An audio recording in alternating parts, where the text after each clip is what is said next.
Thank you all so much for joining me again today. Hello, my lovely Danis. Today, I've prepared this for those of you who want your makeup to look even more sophisticated and trendy. I'll show you how to truly master the makeup elements that have been trendy for years and will continue to be a major presence. I'll cover everything from achieving a satin glow and highlighting natural skin texture with blusher to more effective shading, the consistently popular under-eye makeup, voluminous eyelashes and luscious lips. So let's start right away. Let's go. Come on, Dennis. You know how at the end of the year and the start of a new one, beauty and makeup trends emerge along with fashion trends, right? And always, one keyword constantly resurfaces: natural base makeup. It recurs this year, last year, the year before, and will continue to for many years. That's why base makeup application is really important. So today I'll be showing you a trendier, more advanced base makeup technique. The most on-trend base you can achieve is definitely a satin texture with a delicate, soft glow. It's not about being super shiny or greasy, not too glowy, but more of a silky feel. It's truly crucial to apply just the right amount of glow precisely where needed, ensuring it doesn't appear messy. So for today, I recommend using a glow type cushion foundation. I'll be using the Dolce & Gabbana cushion, and I'll also use 3CE. Great coverage, good color, and such a smooth, radiant glow. That's why I love this cushion. The only downside is that it's a bit pricey, but Dolce & Gabbana's base products are really good. For those curious, I'll show you an affordable alternative. I like Dinto from Daiso. Sometimes it felt a bit too moisturizing, but the coverage is decent, so I recommend it as a hydrating type. I also recommend the Wake Make Coating Balm. I did a sponsored video for this, but if you want a smooth as butter finish that feels like a moisture barrier, I recommend this coating balm. And if you want coverage, I recommend Blanc Diva. This one offers slightly more coverage and creates a lovely satin-like glow that's not overwhelming, which I appreciate. So there, I've covered up. See how the glow isn't over the top? It's subtle, but since there's also a glow on the textured areas around my smile lines, it looks a bit bumpy and the skin texture is being emphasized. So now I need to use powder to keep the glow only where I want it and get rid of it everywhere else. Applying powder indiscriminately all over can eliminate the desirable glow, making your entire face matte, which in turn can flatten its appearance. First off, it's good to have a glow on the parts of your face that should protrude. Try connecting the ends of your eyebrows to your chin. This area is what's called the V-zone. This V-zone is a really important area. The inner part of the V-zone comes forward, and the area behind the V-zone recedes. This part comes forward while the back recedes, making the face feel three-dimensional. This radiant glow needs to be exactly in the V-zone center. With this luminous V-zone, this area will seem more prominent and the surrounding parts recede, giving your face a beautiful three-dimensional quality. So, allowing the glow to stay on the cheek area within this V-zone makes your skin appear healthy and creates a three-dimensional effect. Next, the center of your forehead needs to protrude for that perfectly smooth three-dimensional look, so you're going to highlight the glow right in the central part. And a glow on the bridge of your nose and its tip makes them look more prominent, but these areas produce a lot of sebum, so if you leave that glow, they'll eventually become greasy. So I'll use powder here to mattify it completely and then add an artificial glow with a highlighter using its shimmer. See the slight sheen on the center of my chin? It's good to keep the glow here too. It's right on the edge of the V-zone. So it's good to keep the glow here, but the chin also produces a lot of sebum. You can just use powder to mattify it and then add a shimmer with a highlighter. See the glow under my eyebrow? If this area is emphasized, the eye hollow looks deeper and this part stands out, making your eyes more three-dimensional. It's good to keep this glow here, but if it gets greasy, your eye makeup might smudge and your brows could get erased, so I'll add a highlighter with a pearly shimmer here as well. And for your forehead, it's fine if the glow extends beyond the center, especially to the sides within the V-zone. So if you want to create a glossy look, it's fine to have a glow on your forehead up to this point. But if you think, oh, I hate looking greasy, I want a matte finish, then it's better to just highlight the center and powder the sides. The nasolabial folds, you know, that slightly sunken part? If there's a glow, it catches the eye more. So you need to mattify the glow right here, and if you draw a line straight down from your pupil, it will divide your inner and outer cheek. This outer cheek area is part of the V-zone, so will maintain its radiance. However, the inner facial area typically has larger pores. As it's prone to significant oil production, any shine there can quickly appear greasy and untidy. It's best to use powder to remove any unwanted shine, and by having a subtle glow on the outer cheek, your skin will appear exceptionally clear and radiant. So for areas needing glow, the V-zone, central forehead, nose bridge, nose tip, chin and brow bone, set these as constants, then adjust to your own features. When I say to highlight your forehead, not everyone should apply glow in the same way, as face shapes vary. If you want to de-emphasize your forehead, use powder to mattify the shine. If your chin is long and you want your face to appear shorter, then you should avoid a blow on your chin. So mattify it completely and skip highlighter. If you want your mid-face to look shorter, then your V-zone needs to have a sheen, but you can't let it go too far down. That would make it look longer, so you only need the glow on the upper part. You can get rid of the glow below by using powder. What if your eye area is naturally sunken? If it looks hollow, then you shouldn't have a glow on your brow bone either. Don't apply highlighter, or this part will protrude and this part will sink in. So customize it to your face. If there's an area you don't want to emphasize, mattify it. For areas where you want dimension, highlight that glow. So before I apply powder, I'm going to show you the different types of powders. The trend these days is that powders also come in a huge variety. The first is a moisture powder. It's a powder with a hydrating feel. It's a powder that doesn't become overly matte, offering just enough of a subtle matte finish to retain that essential moisturizing feel. A classic example is the Armani powder. It's a powder I really love. You know those times when you don't want a matte finish? When you're aiming to really enhance that glow and achieve a dewy look, regular powders will just make it matte way too quickly. This one doesn't absorb a lot of sebum, and the powder itself has a slightly moist feel to it. It keeps it from becoming overly matte. That's why I truly love this powder, even though its higher price is a bit of a drawback. And now for an affordable alternative, though it's not a perfect dupe, I'll show you a product with a similar feel. It's the Perso powder, and this is shade number 2, Pearl. It has fine shimmer particles mixed in. It gives a subtle sparkle. When a powder has shimmer, it doesn't make your skin look too matte and preserves a subtle glow. It's not a dazzling shine, but you'll notice a delicate, subtle glow. Your skin doesn't become instantly matte. The powder gives it a semi-matte finish. So, a shimmer powder is perfect when you want to create a dewy skin look. As I mentioned before, I don't apply powder all over, but rather in specific areas. When aiming for a dewy complexion, applying an overly mattifying powder selectively will result in some areas glowing while others appear excessively matte, making it look quite unnatural when viewed up close. So for dewy base makeup, it's best to use a hydrating powder or a shimmer powder like this. And you know this loose powder type can be inconvenient, right? So if I were to show you a pressed type, this one here is Mood Setting Powder Packed Light Fit. It's a pressed type and the particles are very fine. Not a lot comes off on the brush. Its name, Light Fit, itself tells you it applies much more thinly than typical powders do. And this powder also has fine shimmer particles in it. It may not show clearly on camera, but in reality it's subtly there. And next I'll show you a powder that truly excels at controlling excess oil. In the humid summer, when I want my skin to have a matte finish, or when I need my makeup to last a long time and durability is truly crucial, I always use the Laneige powder. You have to press it to get the powder out, which I find convenient. Regular loose powders can be a bit messy, you know. Even though it's loose powder, it comes in a compact, so convenient. I highly recommend it. The particles are so fine. See how it absorbs right away when I rub it in a little? And it doesn't settle into wrinkles. You can feel that the particles are the lightest and smallest. So it gets deep into your pores and really locks down any sebum. If longevity is important, you get really oily, or you want a matte finish, then this powder is amazing. So I just showed you two powders, a more hydrating one and a matte one, right? It's actually great to use them together. I have combination skin. My nose always gets oily, so on days when makeup longevity is key, I only use this Laneige powder on my forehead and nose. The remaining areas of my face tend to be dry, so applying this would make it too matte, which is why I use a hydrating powder on those other parts. Using various products on different areas prevents dryness, controls oil, and makes your makeup last longer. And my skin also feels incredibly comfortable. I'm not going for a super matte base makeup look today, so I'll be using the Perso Pearl powder. Just tap some into the lid and make sure your brush is evenly coated with it.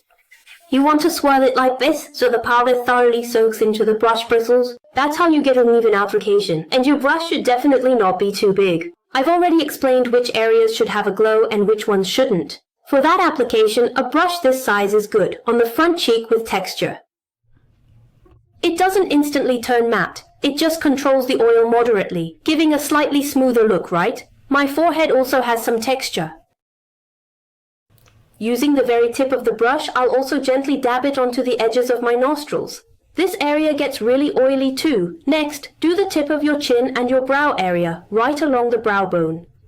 To keep my brow makeup from smudging, I left the radiance on my V-zone and also kept a bit of glow on the sides of my forehead. I've matted down all the inner areas that have texture. This way the skin texture is less emphasized and my skin looks a bit cleaner. Now let's move on to blusher. Blusher has been super hot for a few years now, hasn't it? It's really at the center of all the trends. It goes all the way to the shading area, so the blusher also acts as shading. Shading is a dark color, right? When you only use dark colors, your skin can look really dull. You can prevent that effect by doing some of the shading with blusher. And since blusher adds a healthy flush, you look more lively and get a better complexion. To harmonize with my outfit, I specifically picked a muted mauve shade for my blusher. You could absolutely use any color you like. For now, I'm going to apply this particular shade first. This is the Haze Jam color. It's a hydrating, not too dark shade. The color payoff is quite natural. You'd apply the lighter, brighter shade first over a wider area, then layer the deeper color on top, focusing on a smaller, more concentrated spot.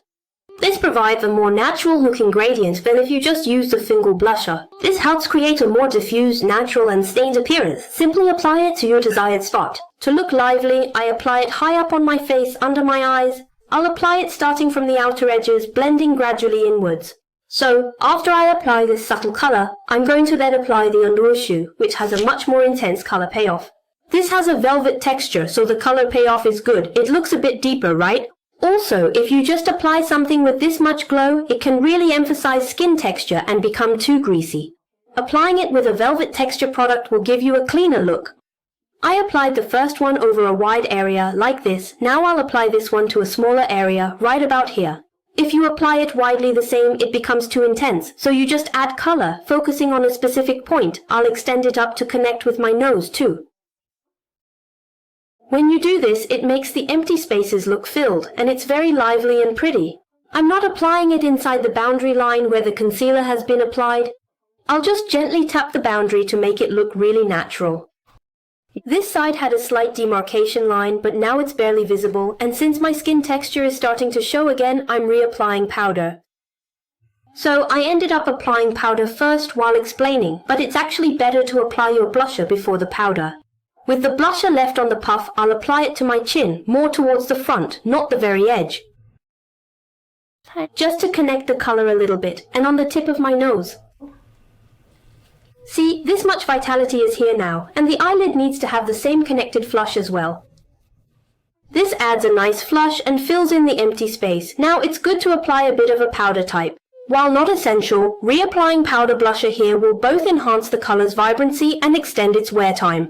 I'm mixing the sweet rose color with a little bit of the mocha cream color. This time too, I'm not applying it everywhere, just layering it on the small area that needs to be the deepest. It adds a little more emphasis. I'll also apply a touch to the bridge and contouring zone of my nose. If you just apply it all over your glabella and the very tip of your nose, then the tip of your nose won't look sharp and defined. So I only apply it in a V shape to brighten this area. And you can simply use this blusher to overline your lips. By connecting the same color, the shade combination looks harmonious and incredibly natural. You just need to draw it on, extending it barely a millimeter past the outer edge of your natural lip line. Just move past the very center. For the lip edges, simply start from your natural lip line and connect to the middle. I'll lift the Cupid's bow, and here I'll start from my natural lip line and connect it towards the center of my lips.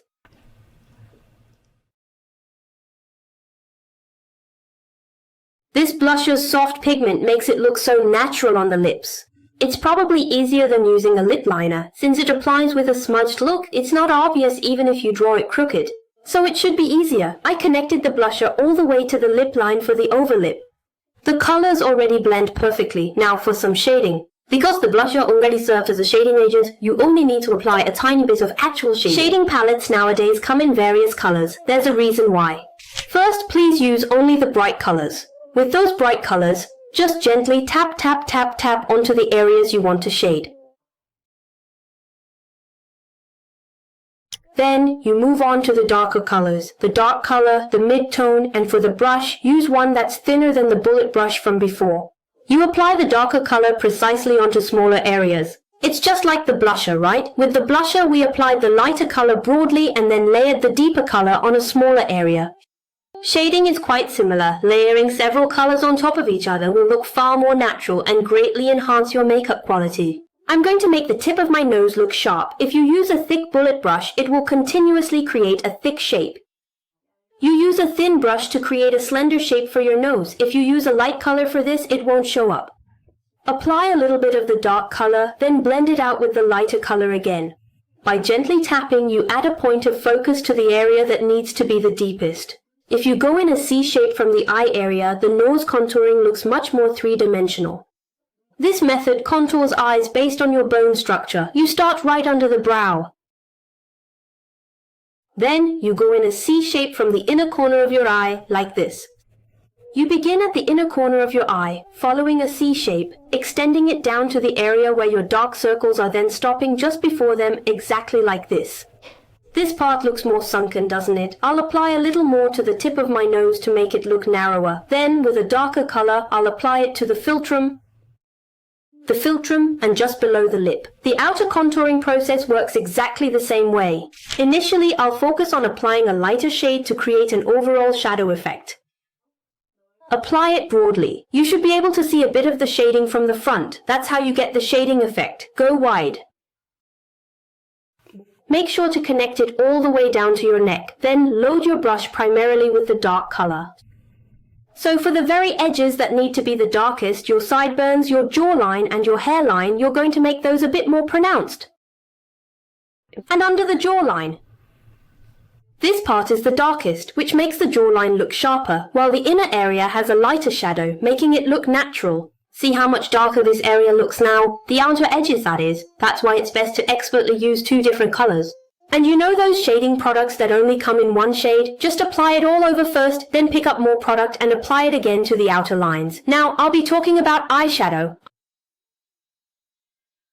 Under eye eyeshadow is a huge trend right now. You use less shadow on top, define the eyes with eyelashes or eyeliner instead, and then add a lot of shadow underneath to really extend the under eye space. If you're not careful, the shadow can look smudged, and since it's so close to your dark circles, it can easily look messy. So I'll demonstrate a neat application method. For my eyeshadow, I'll be using Eclipse No. 6 Silhouette. I chose this because the color goes well with the blusher. I used the lightest color and applied it all over. I'm going to apply shadow to the entire eyelid, and from this point on, I'll use the same colors on the top and bottom. First, you need a light shadow color, not a dark one like this, but a light shadow. This one is less of a shadow and more of an eyeliner color. So, for the eyeshadow here, I'm using these three shades, but I'll be mixing the two lighter colors from them. First, I'll lightly apply some shadow to my double eyelid line. I applied it subtly, then I'll use the same color on the outer half of my under eye. How far should you go? When you look straight ahead, see the outer part of your iris? I'll apply it to the back, starting from the very end and gradually moving forward, right up to the point where your iris finishes. I'm only putting the shadow in this area. What if you want to apply shadow all under your eye without creating an agiosal? Then you can just apply it all the way to the end. I already set the area for you, right? I said it goes up to here, but you shouldn't just stop there. You actually need to gently blend it forward a bit. Ideally, no clear boundary should show. Next, I'll create the agiosal. For the agiosal, apply it from the inner corner to the middle, but from the outer edge of your iris, you need to go underneath the shadow. We put the shadow on, didn't we? Go just a little bit below that shadow. The shadow here should give depth and open the eye, but if you extend the agiosal too far, it'll make it look blocked. So, you shade this back part, and the agiosal should be applied underneath it. You continue extending it until it dips beneath the shadow. If you connect it to the front as well, your eyes will look even more open. Now I'll use a darker shadow. The brush should be flat and small. It can be much smaller than this. It needs to be flat or very thin. I'm going to make the shadow area a bit narrower. It's always the same. For blusher and shading, we applied a light color broadly and a dark color narrowly, right? It's the same this time. Before I started from the back, but now I'll start from the front. It should be darkest in front, then gradually fade towards the back. The shadow always starts from the edge of the iris. Right here, I'll draw along the lash line. As I apply it, I need to bring it downwards, so essentially I am creating an artificial lash line that descends rather than ascending. But that would look too awkward, so I'll lay the brush flat. Before, I held it upright to draw a very thin line. Now I'm laying the brush flat. Lay it flat and spread it, but if you spread it downwards, it'll cover the egg yolk. Don't go over the edge yolk, spread it sideways. So, to do this easily, use a slightly larger brush with a bright shadow to spread it out. This should be easier. Blend it out like this and connect it slightly upwards too. And if there are any harsh lines, just gently rub them with a cotton swab to make them disappear. An even easier method is to use a dedicated under-eye liner. It's the same principle, from the end of your iris along the lash line. Just draw this much, then switch to a bigger brush to blend it out.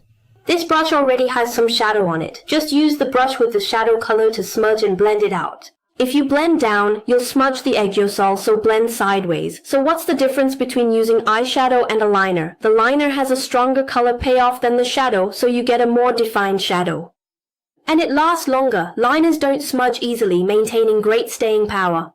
I'm picking up the light shadow again. This one has shimmer, so I only used a light shadow that doesn't have shimmer. Use a tiny bit so there's almost nothing on it. Now for the under eye shadow, it's the same. We applied the shadow in a straight line, right? The edge yolk also went in a straight line below it. The shadow should be straight too. It's a way to significantly extend downwards. Drawing the edge yolk longer also makes your eyes look longer. I'm going to apply false lashes, so I made the color a bit darker. But if you're not using lashes and want a lighter makeup look, you can just apply this much more lightly. Follow the same method, but just use a smaller amount of a lighter eyeshadow. When you add under eyeshadow like this, your eyes look so much larger downwards. This really fills in the empty space, and now for the eyeliner, I've drawn it precisely like this. I applied the eyeliner and softened it using the eyeliner color. I've applied the eyeliner like this. Then, with just the leftover product, go over that shadow we applied earlier just once more and it'll make it a little more distinct. And with the remaining product, apply a little to the front, near the lashes. This also prevents puffiness and makes it more defined. My eyeshadow's a bit plain, so I'll add something for more glamour. I'll show you just in case you're curious. This is Burberry's No. 4 Midnight color. I'm just going to use this silver shade to highlight the center for extra emphasis. I'll give the inner corners the same highlight as well, and I'll be taking 3CE's Icy White and dabbing it all over my eyelids to add more glamour to the look. I'll do the same for the inner corners of my eyes. And another major trend right now is, of course, eyelashes. Curled lashes. Nowadays, instead of densely applying every single lash, we're just adding individual points. It makes your lashes look subtly glamorous without being over the top, so it's a really great technique. If you're seeking beautiful and easily accessible lashes, I highly recommend Philomilly's No. 6 Gleaming Point. Since it includes both thicker and thinner lash strands, if you apply a thicker one then a thinner one and repeat that process, it creates beautiful accent points throughout, making it really pretty. And it is quite easier to add individual lash points. Take a thick lash, place it at the very end first. Then, I took the thin lashes, spaced them out a bit, about 2 to 3 millimeters apart, and attached them. Next, with another roughly 2 millimeter space, I apply a thick lash. This time, also leave about 2 millimeters and then a thin lash followed by a thick lash. And a thin one again. Stick to this pattern first, then narrow the gaps if you like. After sparsely applying them like this, you can apply mascara primarily to the thinner lashes. The thin lashes and your natural lashes, the areas where they just aren't very visible right now, are they? So mainly focus on that area. The thick lashes already have their own design, you see. To best preserve that particular design, I apply very little mascara, focusing primarily on the finer lashes and my natural ones. Since we've already applied a lot of under-eye shadow, adding lashes will make that depth appear even more expansive and emphasized. You can just use mascara too, or if your lashes are sparse like mine, applying falsies is really good. The designs available nowadays are truly beautiful. You can just apply them to the outer corners to make your eyes appear more open. Alternatively, apply them from the front to the middle to create a fuller look, yet avoid the heaviness at the back, giving a refreshing and light feel. There's also the option of applying them all the way across to make your lashes look really full. I'm going to apply them all the way across for a fuller look. These come in 4, 5 and 6 millimeter lengths. I'm going to put the 5 millimeter one at the very end. If you put it here, it can look really heavy. Just around this area, it's more natural to place the second longest lashes at the very end and the longest ones just in front of them, rather than putting the absolutely longest lashes at the far end after spacing out the 6 millimeter ones. Because your eyes go upwards, you want the lengths to gradually shorten to create that lifted appearance. So I'll apply a 5mm, then a 6mm, and then another 6mm. It won't look good if you place them right next to each other. You need to leave a little space. Next, I'll apply a 5mm. And at the front, the shortest one, the 4mm.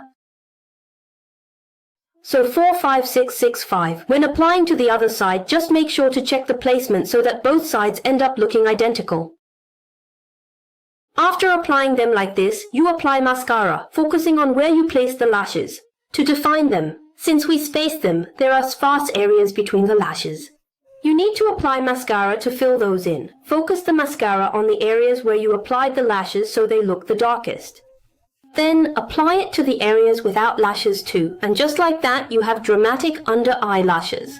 And for lips, it looks much prettier if you layer different products. You can outline your lip line with blusher, then apply a tint right away. I'll use a pencil to make my lip line appear more defined and neatly organized. First, I'll draw the lip line and then I'll apply the tint. I'll be using the pale mauve shade. You get better color payoff applying it to top and bottom lips separately.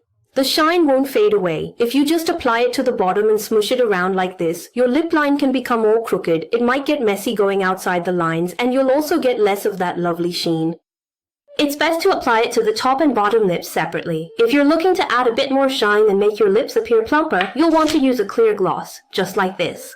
This is a clear gloss that has shimmer in it. It's truly beneficial to have at least one clear gloss on hand. Not a colored one. A colored gloss will instantly alter the shade. It can become dull or darker, so make sure to choose a clear one. You can apply a clear one like this over any color, right? So I really think a clear gloss is a must-have. The one from Laneige is really good.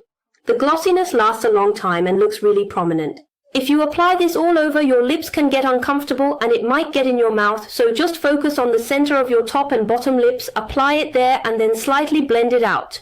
Just a little. And if you wish to make your lips appear plumper by extending the lip line, apply it along the lip line area. The center of the lips gets a lot more shine, which really gives them so much more volume.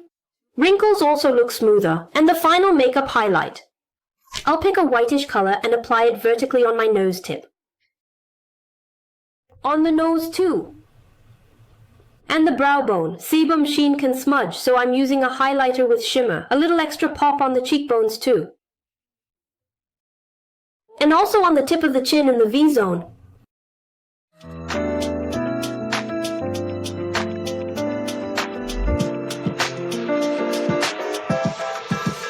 Alright, so today I showed you this trendy makeup look. Did you all enjoy it? Actually, the techniques I showed you today aren't just a trend, they're methods you can use all the time. So I hope you can adapt them to fit your own personal style. Thank you all so very much for watching today's video. Don't ever forget to always stay healthy and have a truly happy day, everyone. I'll catch you in the next video. Thank you so much.